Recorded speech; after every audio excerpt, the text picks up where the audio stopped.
सीमा हैदर जो अपने प्यार के लिए हजारों किलोमीटर का सफर तय करके नोएडा आई, उसके बारे में अब चौंकाने वाले फैक्ट सामने आ रहे हैं, जिससे शक बढ़ रहा है कि कहीं सीमा हैदर पाकिस्तान की जासूस तो नहीं है। सीमा हैदर के बारे में मैंने कल भी आपको पाठशाला में बताया था कि वो कैसे पाकिस्तान से भारत आई। सीमा हैदर बिल्कुल खुलकर बिंदास तरीके से अपनी प्रेम कहानी बता रही है, कैसे उसकी मुलाकात नोएडा के सचिन से हुई और किस तरह से सीमा हैदर पाकिस्तान से भारत आई, सब बता रही है। लेकिन उसकी कहानी में कई पेंच हैं, कई झोल हैं। सबसे बड़ी बात यह है कि सीमा के पास से जो सामान मिल रहा है उससे ही शक और बढ़ रहा है। सीमा हैदर के पाकिस्तानी जासूस होने की थ्योरी की चर्चा क्यों हो रही है, इसकी वजह क्या है, आपको यह बताता हूं। पहली वजह तो यह है कि सीमा हैदर बिना वीजा 4 बच्चों के साथ यूएई और नेपाल के रास्ते भारत आ गई। बिना किसी मदद के कैसे एक महिला 4 बच्चों के साथ 2 अलग अलग देशों से होते हुए भारत तक आ गई भाई, बिना वीजा के। कहीं भी सुरक्षा कर्मियों ने उसे पकड़ा ही नहीं, पकड़ नहीं पाए। दूसरी वजह, सीमा हैदर का भाई पाकिस्तानी सेना में है और सीमा अपनी सारी संपत्ति बेचकर आई।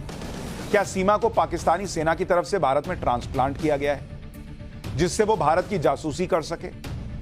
तीसरी वजह, सीमा के मुताबिक वो 5वीं तक पढ़ी है, लेकिन हिंदी अंग्रेजी के शब्द सब फर्राटे से बोलती है। सीमा बिंदास तरीके से बातें कर रही है जैसे उसे पहले से ट्रेनिंग मिली है। एक बड़ा सवाल यह भी खड़ा हो रहा है कि भाई आर्थिक तौर पर बोलती है कि बहुत सक्षम तो नहीं है, लेकिन इतना पैसा घर वर बेच के 12 लाख पता नहीं कहां से ले आई और आकर वहां यूएई से नेपाल से इंडिया आ गई, इतना पैसा। अब आपको वो सबूत दिखाता हूं जिसकी वजह से यह कहा जा रहा है कि सीमा हैदर जासूसी के लिए भारत आई। जब सीमा हैदर से पुलिस ने पूछताछ की और उसके सामान की तलाशी ली तो जो सामान मिला उससे पुलिस भी हैरान रह गई। सीमा हैदर के पास 3 फर्जी आधार कार्ड मिले, 6 पासपोर्ट थे भाई। किसके पास 6 पासपोर्ट होते हैं? फर्जी आधार कार्ड कहां से आया? सीमा के आधार कार्ड में एडिट करके सचिन का नाम जोड़ा हुआ था। सीमा के पास से 4 मोबाइल और एक पाकिस्तानी सिम भी मिला। 4 मोबाइल क्या कर रहा है भाई?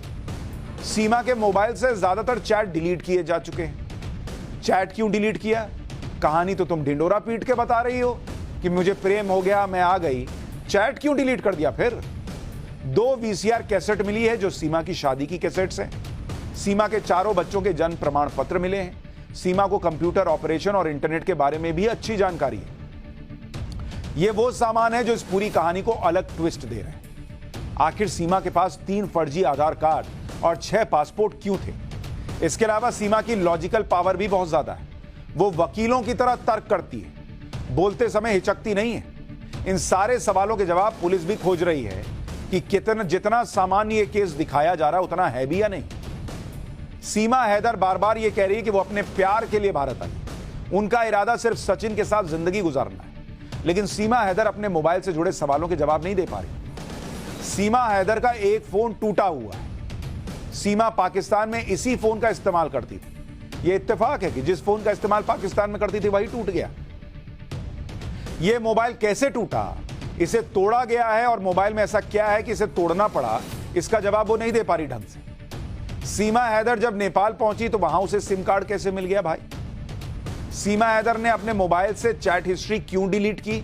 इन सवालों के जवाब वो नहीं दे पा रही। सीमा हैदर फिलहाल जमानत पर है और नोएडा में सचिन मीणा के साथ उनके घर पर रह रही। सीमा हैदर से पुलिस लगातार पूछताछ कर रही है, हर एंगल से जांच की जा रही है।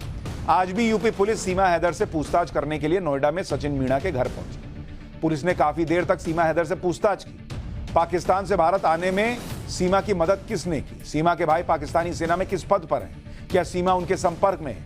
इस तरह के कई सवाल पुलिस ने सीमा से पूछे। सीमा हैदर से सिर्फ यूपी पुलिस ही पूछताछ नहीं कर रही, बल्कि सीमा हैदर कई जांच एजेंसियों के रडार पर है। बताया जा रहा है कि सीमा हैदर ने जो कहानी सुनाई है और जिस तरह से वो भारत आई है, उसके बाद इंटेलिजेंस ब्यूरो यानी आईबी, एंटी टेररिस्ट स्क्वाड यानी ATS, military intelligence, local intelligence unit के निशाने पर वो आ चुकी है।